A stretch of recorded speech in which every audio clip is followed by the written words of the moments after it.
Assalamualaikum warahmatullahi wabarakatuh. Kami dari Kampus 7 akan membahas cloud computing dan ubiquitous computing dengan anggota kelompok Erwin Sugianto dengan NPM 20244353370, Agus Sukanto dengan NPM 202443534, Diki Najarul Sidik dengan NPM 20244353375, Akbar Tistianto dengan NPM 20244353388, Replik Al Imron dengan NPM 202443500 392.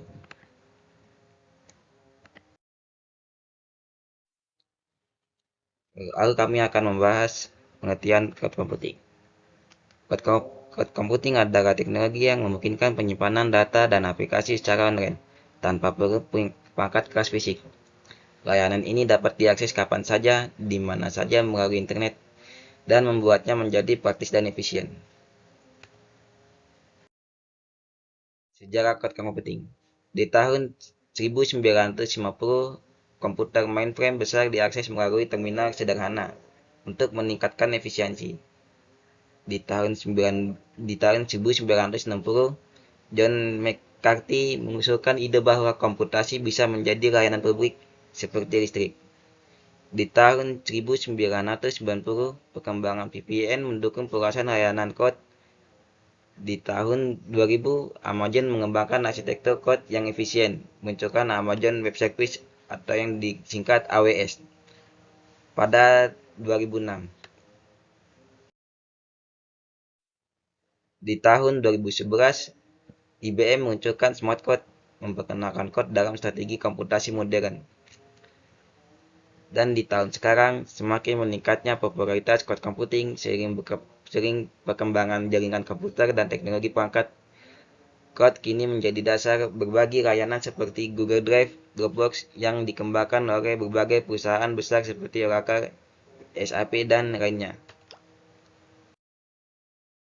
Model layanan cloud computing. Di dalam cloud computing terdapat 3 model layanan, yaitu SaaS atau Software as a Service. Layanan perangkat lunak siap pakai yang diakses via internet tanpa perlu instalasi. Lalu yang kedua ada PaaS, Platform as a Service, menyediakan lingkungan lengkap untuk pengembangan aplikasi tanpa perlu mengelola infrastruktur. Lalu yang terakhir ada IaaS atau Infrastructure as a Service, layanan penyediaan server, penyimpanan, dan jaringan virtual yang fleksibel sesuai kebutuhan. Deployment model cloud computing. Di sini deployment model cloud computing ada 4. Yang pertama public cloud. Public cloud diakses oleh publik, misalnya AWS dan Microsoft Azure. Cocok untuk organisasi yang memerlukan fleksibilitas tinggi. Yang kedua ada private cloud. Private cloud hanya dapat diakses oleh satu organisasi, menawarkan keamanan dan kontrol penuh atas data.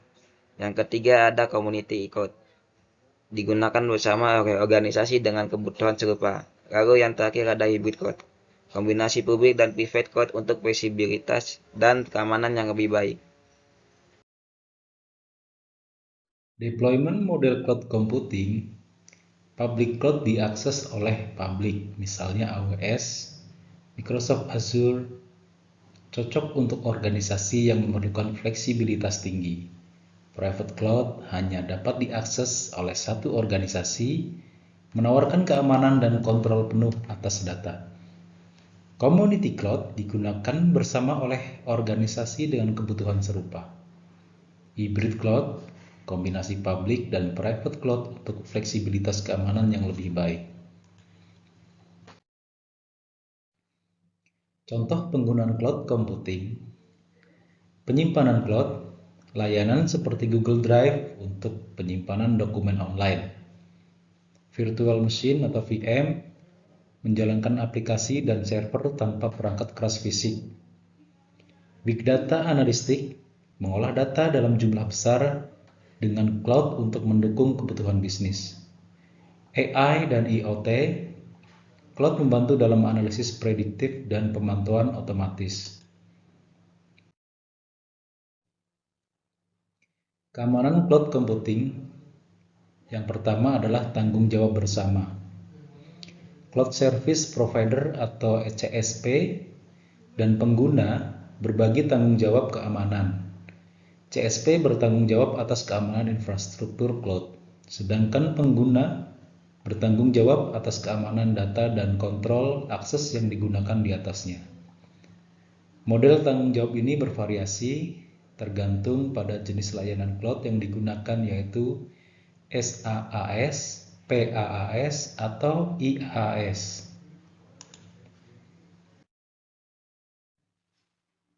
Keamanan berdasarkan model layanan.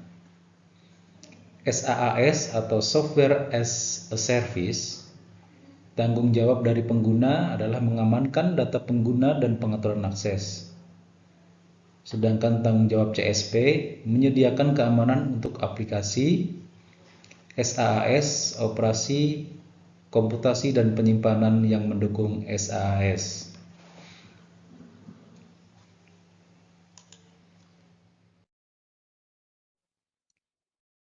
PaaS atau Platform as a Service untuk tanggung jawab dari pengguna adalah mengamankan data pengguna, pengaturan akses, dan keamanan aplikasi yang dibangun di atas platform tersebut. Tanggung jawab CSP mengamankan komputasi, penyimpanan jaringan, dan kontrol jaringan virtual, serta sistem operasi dasar yang mendukung SaaS.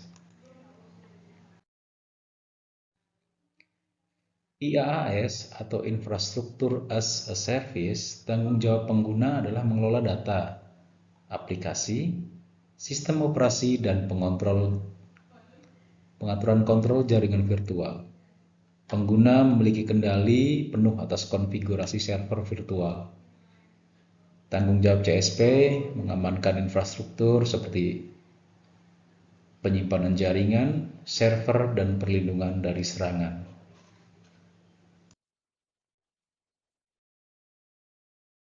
Melanjutkan presentasi sebelumnya, masih seputar dalam keamanan cloud computing. 3. Teknologi keamanan yang digunakan dalam cloud computing. Enskripsi data, melindungi data yang disimpan dan dikirim dengan menginskripsi informasi sehingga hanya pengguna yang memiliki kunci yang dapat mengakses data tersebut. Seperti contoh, membutuhkan username atau password tertentu. Firewall, membatasi akses dari luar dan mencegah akses tidak sah.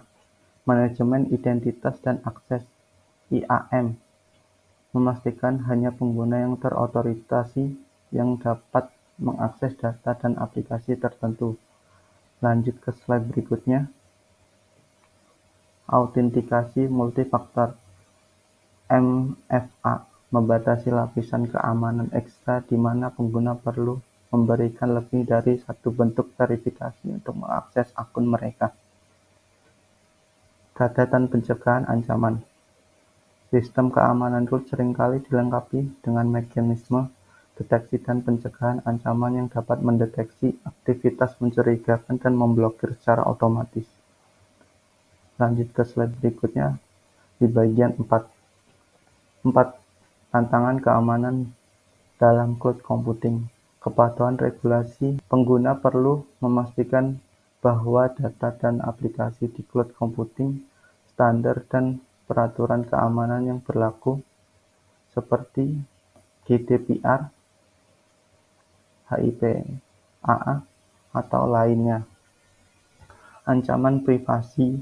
Data di cloud rentan terhadap risiko pelanggaran privasi jika tidak terlindungi dengan benar.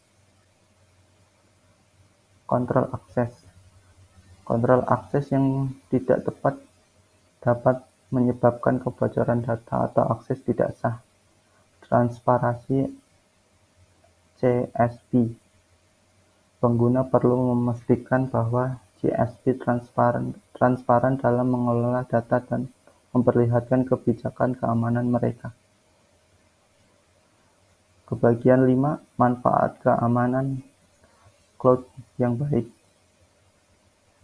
Kepercayaan pengguna, menjamin keamanan data dan privasi, meningkatkan kepercayaan pelanggan terhadap layanan. mencegah serangan. Sistem keamanan cloud yang kuat dapat melindungi dari serangan cyber seperti DDoS, malware, dan upaya peretasan lainnya yang dilakukan orang-orang yang jahil. Pemulihan bencana. Penyedia cloud seringkali menawarkan kemampuan pemulihan data yang efisien dalam kasus kehilangan data atau bencana. Assalamualaikum warahmatullahi wabarakatuh. Perkenalkan, nama saya Dikri Najarul Sidik dengan nomor NPM 2024 43500375. Di sini saya akan menjelaskan tentang ubiquitous computing.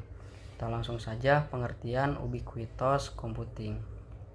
Ubiquitous computing adalah konsep teknologi perangkat komputer yang hadir di seluruh lingkungan fisik tetapi seolah-olah tidak terlihat.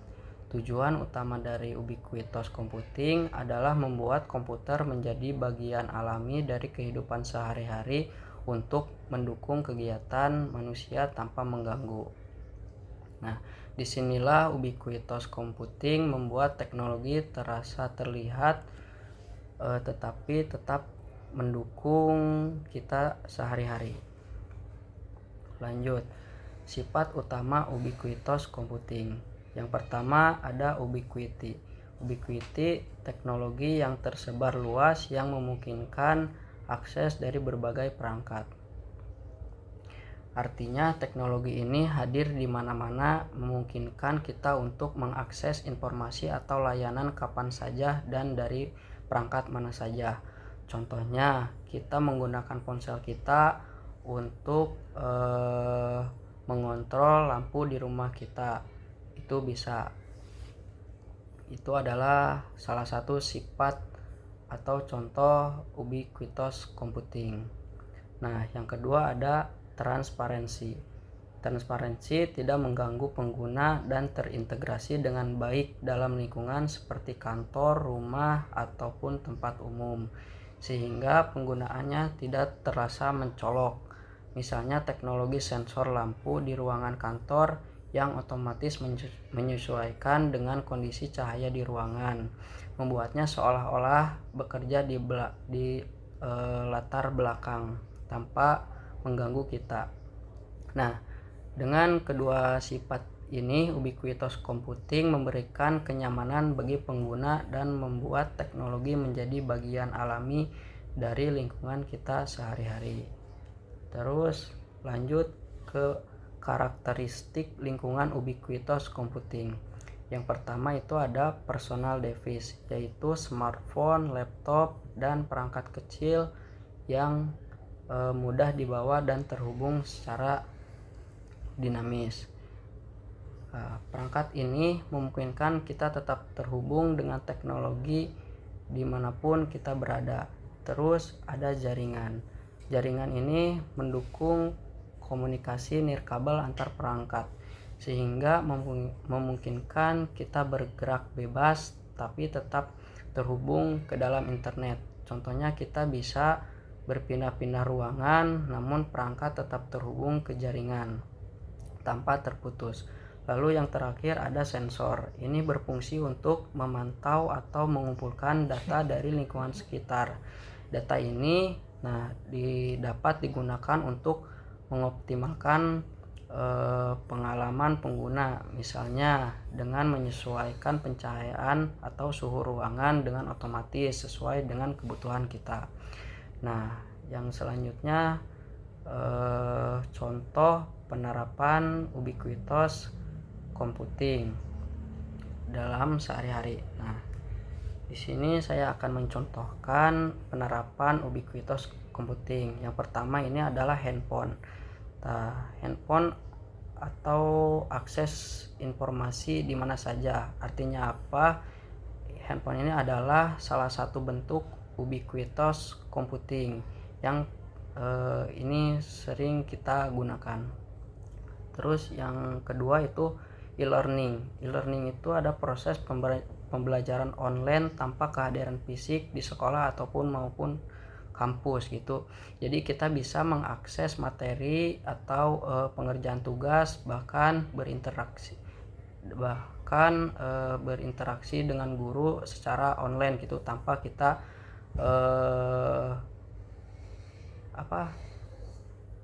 tanpa kita pertemuan langsung itu.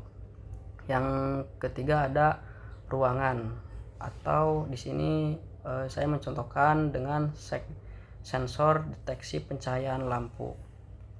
Nah, di dalam sensor deteksi ini adalah bagian dari penerapan ubiquitous computing. Nah, sistem pencahayaan lampu ini yang otomatis mengatur intensitas cahaya berdasarkan penggunaan kita. Misalnya lampu menyala atau mati secara otomatis ketika kita masuk atau keluar ruangan. Baik, selanjutnya kita akan membahas apa saja kelebihan dan kekurangan ubiquitous computing. Ubiquitous computing memiliki kelebihan seperti 1. Meningkatkan otomatisasi, 2. Memberikan akses informasi lebih mudah, dan konektivitas yang lebih luas. Namun, teknologi ini juga memiliki beberapa kekurangan. Ada resiko privasi data yang bocor karena data kita telah dikumpulkan dan disimpan. Selain itu juga ada potensi ketergantungan yang tinggi pada teknologi serta konsumsi energi yang lebih tinggi karena banyak perangkat yang terus terhubung dan bekerja di latar belakang. Selanjutnya kita akan membahas aspek-aspek pengembangan ubiquitous computing. Pengembangan ubiquitous computing melibatkan beberapa aspek. Pertama, natural interface. Apa itu natural interface? Natural interface adalah interaksi yang lebih alami seperti pengenalan suara atau tulisan tangan. Kedua, ada context aware computing. Apa itu context aware computing? Yaitu kemampuan perangkat untuk memahami konteks dari pengguna seperti siapa, apa, kapan, di mana, dan mengapa. Aspek ketiga adalah mikro nanoteknologi. Teknologi perangkat yang semakin kecil yang memungkinkan kita menerapkan ubiquitous computing ke dalam perangkat-perangkat yang lebih kecil.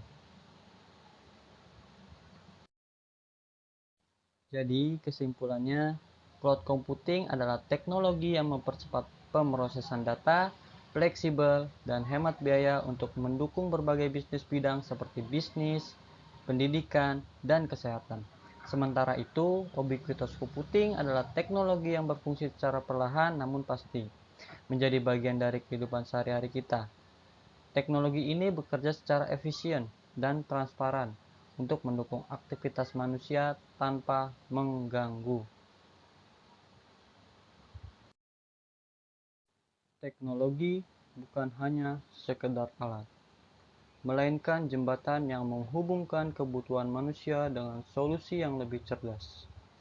Saat kita melangkah menuju masa depan yang serba terhubung, kita perlu menggunakan teknologi dengan bijak dan produktif, agar manfaatnya bisa kita rasakan bersama. Saya Alba Tristianto mewakilkan kelompok 7. Sekian atas pembahasan kami tentang cloud computing dan ubiquitous computing. Bila ada salah kata, mohon dimaafkan, karena sejatinya manusia adalah tempatnya salah. Namun sejatinya manusia pun, jika jatuh harus bangkit lagi, jika gagal harus coba lagi. Terima kasih.